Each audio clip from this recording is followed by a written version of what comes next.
Hey there, so we are Epic Beginnings. I am Jose, I'm a Sony player. I am Rod, I am an Xbox player. And today we're going to talk about what happened at E3 and we're going to analyze the future of the next generation. And for starters, we're going to talk about the Xbox One. Yes, so we're going to talk about some of the things wrong with the Xbox One and some of the things that are good with the Xbox One. Let's talk about connectivity. Do you want to talk about that for a second? You always have to be online. Yep, definitely. you have to be online. That's one of the requirements down there, which is definitely, yeah. There's 24-hour checkups, which is not a good thing. That's obviously a con. A pro though is that you can share your games. Now this is different from giving games. You can share your games with anybody up to 10 people. And basically you put the game in a library and they can all play. Now giving games, you can only give your game to one person, which is not necessarily cool. Like what if they don't give you a game or something back, you know? Or like, you know, what am I going to do if I don't want this game anymore? Exactly. You know? A con would be the used game resale, which it's not being allowed basically. You can only sell your game back at participating retailers, which is not necessarily good. Because what I heard, I mean, it's not clear yet 100% of like the policies and whatnot, but apparently it is up to the developer. So if the developer says, correct, yes, you know, you can do whatever the hell you want with the game, then it's fine. But I doubt that developers are going to do that. Which is especially weird. EA. How are you going to get the developer to tell you, oh yeah, you can sell that game? Like that's weird. Yeah, exactly. They need to be more clear on their policies. Yeah. Now, how does the console aesthetics look for you? Aesthetically, it looks exactly like a PVR. It's just a giant bulky brick compared to our competitor, the PS4. Pretty big. A lot nicer, the PS4 obviously, but yeah, it's just really big, and I don't know how it's going to be, if it's going to be silent. Yeah, I definitely do like the controller. It looks, it's just a gaming machine. That's what it looks like to me. I am definitely not too crazy about the, you know, rectangular look and blocky of it. But yeah, I mean, as an Xbox gamer, I've always found that the controller is like nice and chunky. It's good to hold. Yep. But Xbox has some of its problems now. So let's move on to the PS4 now. Yep, for the PS4. For the pros, we have indie developer support, which is fantastic. Can you imagine how big the community is going to grow? Also, we don't have restrictions for the games, use games or whatever. I mean, this is a pretty clever marketing, you know, pro towards Sony because, you know, obviously Xbox One kind of digs their own grave. But according to an interview I watched this morning, it is still a possibility that there's going to be some DRM restrictions in some, but it's not going to be implemented by Sony or the console. So, also you don't need an internet requirement for offline gaming. And it is not regional locked. Region locked. Yeah, it's not region locked, so that's a good thing. The pros is that I'm finally gonna have to make some friends in order to. The cons. Yeah. The cons. Yeah, for the cons, I'm gonna have to make some friends in order to share my games. So that's not a good thing. Aesthetically, I love it. I mean, I was expecting a box. It's pretty much a box, but it looks so elegant. It's just Sony. It's nice and it's a nice shade of black, and that stripe in the middle is just adds to it. Now for the controller. Well, back to the console. The only problem that I could see is the way the USB is implemented into the console itself, because they made it almost like Xbox, where it's like inside a slot, so you gotta push it in, which some people like, some people hate. But that's very minor compared to other problems that other consoles have. Definitely, yeah. I mean, the controller, still PS3, PlayStation controller. It looks a little wider and skinnier, but now it is implemented a touchpad. And they have the share button, so you can broadcast your gameplay, which is great. That also comes with the Xbox One, but. Yep, they both are going to have recording capabilities. Yep, both recording capabilities and streaming to Twitch TV, which is great. Yes. Okay, now let's move on to the games, which is an important part of this, gaming. So some exclusives for the Xbox One: Dead Rising 3, great game. Visually pleasing. It looks, visually pleasing, whatever. It looks great. The gameplay looks phenomenal. I can't say enough good things about this game. I feel it's going to be one of the best sellers for the Xbox One when it comes out. Another game would be Titanfall. Another great game. That one is going to be for the PC, but it's going to be for both. Yeah, it's going to be for Xbox both. and PC. Yeah, Xbox and PC. But yeah, that trailer blew me away. Yeah. That's really, like, if I get an Xbox One, that's going to be the game. So we also have Forza. Forza with the cloud gaming. If you guys don't know about cloud gaming, real quick, Basically, you play the game and it records your gameplay style. So basically, the AI is no longer an AI; it is an actual human. So you play, it records your gameplay, and then when you get off, you're still playing matches online. And when you come back, you're racking up points. It's like the shadow system back in the day. Remember, Yeah. you compete against yourself. Mhm. Kind of the same deal, Yeah. which is pretty awesome. It's, You're not playing basically- with a stupid computer. Cloud gaming is going to be a great thing. I can't wait to see what they're going to do with it, especially with FPS games or other types of games. Halo, great game. 60 FPS along with a couple other games. When I saw the trailer, I was just amazed by it, especially when they revealed the hand. I knew it was Halo instantly. There was a lot of people yelling. I can't wait to see what Steven Spielberg does with the TV series. They didn't really reveal enough for me to like give you a full spiel on it, but it's a good game. Project Spark. Looks fantastic, Yeah. which is pretty much going to be like the Little Big Planet of Xbox, which I'm really excited to because I love creation games. Yeah, if you're really creative, you're gonna love this game. You basically create the map from scratch. Your world is all you can do. Which is great, yeah. Quantum Break, the trailer. I didn't really see. I've only seen the trailer. I don't know if they released anything else. I was a little bit confused with the trailer because I didn't really know what the game was about. It was about science, stuff like that, science gaming. It's Yeah, cool. science! I mean, I'm interested in the storyline. It looks cool. I want to see more of the game in order to like actually get what it's going to be about. But it looks pretty decent.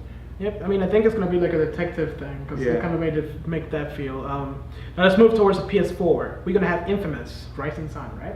Second Son. Second Son, not Rising. That's Rising something else. Sun. Infamous Second Second Son, Son, yeah. which looks. I mean, it's an Infamous game, so it's going to be really good. It seems like they implemented some of the color palette from Prototype, which is it's pretty cool. I mean, I'm pretty excited to this game for this game. We also have Killzone, another Killzone game. I mean, I'm not a big FPS gamer, but it looks pretty interesting. The graphics obviously pumped up and pretty action packed. And then the one that caught my eye, which is Knack. I think it's pronounced Knack. Knack, yeah. Yeah, which looks great. It's one of those games that you're just in a brand new world, and it submerges you into it, and it looks like fun. It's by the same developers from Crash the Bandicoot, so I'm looking forward to it. We also have The Order. The Order 1866 looks amazing. Yep. Just because it's a whole steampunk based game from the looks of it, which is fantastic. Kind of like a Van Helsing thing. Yeah, I don't know what else you want to add on to that. I think it's a perfect game, to be honest. Yeah, it kind of reminds me like Dishonored. It has that aesthetic feel. To Yeah, it. most of the games are now like new and they're like after humans and stuff like that. It's kind of nice to be going back to an old game. So. Yep. And then we have Oddworld. Yes, finally! I'm so excited for this. I used to play that game all the time back in the day, and it was one of my favorite titles. And I'm very excited to see what happens. I mean, just add it to the list because it looks promising. And then, of course, Final Fantasy 15. I am a little skeptic about it just because 13 was not the best of games. I mean, 12 was not the best of them. But the trailer looks amazing. Of course, it's Square Enix. So now let's move to some games that are going to be in both consoles. Assassin's Creed, I've only played a couple of times, so I can't really give you some good feedback, but I know you've played it. I'm a huge fan. Went to every single release date. First one was great. Second one was amazing. The third one, Brotherhood was fine. And then we had the third one, which was really impressive looking, but it was not satisfying. So I'm not too crazy about this one, but everybody's raving about it, so I thought I would let it out there. It's a pirate game. Arrgh. Then we have Battlefield 4. Battlefield 4, I haven't played Battlefield since Battlefield came out. Great games. It is going to be running at 60 FPS, which is going to be great. It's going to be obviously for both consoles. Phenomenal. Like they said, the gamers are actually winning this round because most of the games that people want are going to be for both consoles, which is phenomenal. Battlefield 4, I can't really say a lot about it, considering when they released it, they had some technical difficulties, but it looks like a great game. I'm taking down that building. Big skyscraper, bam. Then we have Call of Duty. We have a dog now. Yeah. Woo! Call of Duty, I really can't say a lot about the franchise. The franchise is strong, but it's been the same games over and over again. I know that they release a game like every 2 years or something like that, maybe one. But the graphics have not really changed that a lot. I can't really Yeah. expect a lot from them. I I mean, they was- added some new features like the dog, which I think is Yeah, it's alright. dumb. Yeah. I was really actually I was laughing hysterically through the whole trailer just because they were showing these new things that are being already done in other games. Yeah, they're like, we took So- pictures from a dog and actually implemented. Like, people have already done that. It's not a new thing. Yeah. But I do have to say, the Call of Duty franchise is strong. They do have a lot of Yes. fans. I really want they will take that and just like dare to step outside of their boundaries. I think if they do that, they will come up with a great game. Now let's move to Destiny. Destiny, from the creators of Bungie and the people that brought you the Call of Duty series, Activision. Obviously, this collaboration is only going to bring a really amazing game. If you saw the trailer for Destiny, the gameplay, it was amazing. It's got aspects from both Halo and Call of Duty in it. You can aim down your sights. Borderlands. The way you play, they have the new thing that looks like a spider. Basically, it's a scarab. You shoot it down like in the legs, and you can jump on top of it. The guns, they have the sniper rifle. It looks exactly like the one in Halo, and the rocket launcher. Just they have like different aesthetics to it, but it's Yep. pretty much Halo. Yep, it's pretty much Halo and Borderlands together. Boom. Running at Open 60 world. FPS, which is going to be amazing too. Yep. And then my favorite of all, Kingdom Hearts 3. I've been waiting for this game since Kingdom Hearts 2. And I'm gonna tell you, when I first heard the Disney theme song come up, I squealed like a little girl and peed my pants because I am so excited for this game. So if you haven't played any Kingdom Hearts games, I feel very sorry for you, and you had no childhood, and you should probably go buy it. Buy a PS2, and then buy a 3DS and all the other consoles that the games are on. And then we have Metal Gear Solid 5. All I'm gonna say played it a couple is times. that Bring Blown Away, open world. This is gonna change a lot from the Metal Gear series because it's usually it's a one path thing. Now an open world, and now we have horror stealth technology. They introduced actual live environmental changes. Yes. So It's I pretty don't neat. like it'll be night and it'll be night actually. It'll be day and it'll actually be day where you're at or whatever. Yeah. So that's amazing. They also have the weather patterns which are also going to be incorporated into the game. Yep. All great features. Mirror's Edge 2. Which I was not expecting, to tell you the I was truth. not expecting either. I was, I played the first one. That was the first game I played with the PS3 when I bought it. And I'm going to tell you that game was amazing, so I am really excited to see what's going to happen with the second one. But then again, when it came out, I was just like, when did this happen? I didn't know anything about it. And then, of course, the Xbox One is going to come in with Kinect, the console, one controller for $499. $499. $499, that's not Now, included if in you the do game.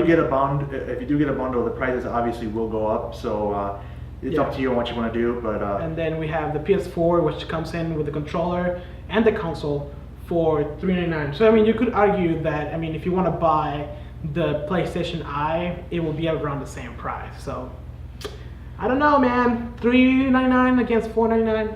My wallet is leading to the other one. yeah. And so let us know which one will you buy. Leave it on the comments, and see you next time. Whoop. Yeah, we're done.